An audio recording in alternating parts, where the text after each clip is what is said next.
If you were accused of being a Christian, would there be enough evidence to convict you? This thought-provoking question is occasionally proposed by homilists. If you listen carefully to today's gospel, you can see how the first Christians reflected on this question based on the words addressed to a crowd at the temple in Jerusalem.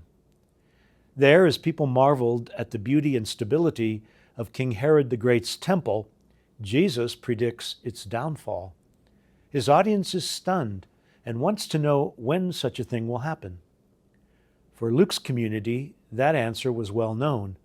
Jerusalem and the temple were destroyed by the Romans in the year 70 A.D.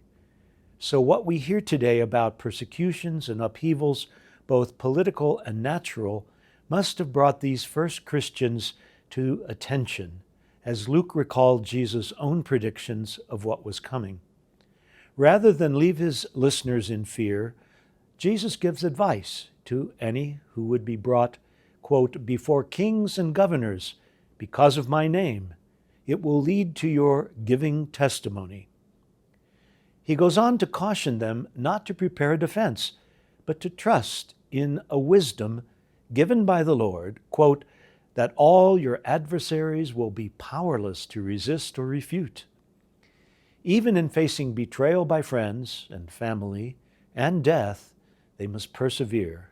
He says, you will be hated by all because of my name, but not a hair on your head will be destroyed. By your perseverance, you will secure your lives. It's easy for us as contemporary listeners to this gospel to sit back and treat this recitation of history, the persecution and martyrdom of the early church, as something in the distant past. And yet the Holy Spirit gives us these words of Jesus to apply to our situation as well. What evidence is there to convict us of being Christian? We are faced with the global indifference to life. We witness political systems at home and abroad which treat human beings as disposable, abortion, the death penalty, the inhumane treatment of refugees, or those deemed unsuitable in society. Our response, our testimony, is how we are to be judged before kings and governors. Will there be enough evidence that we are true disciples of Jesus to convict us?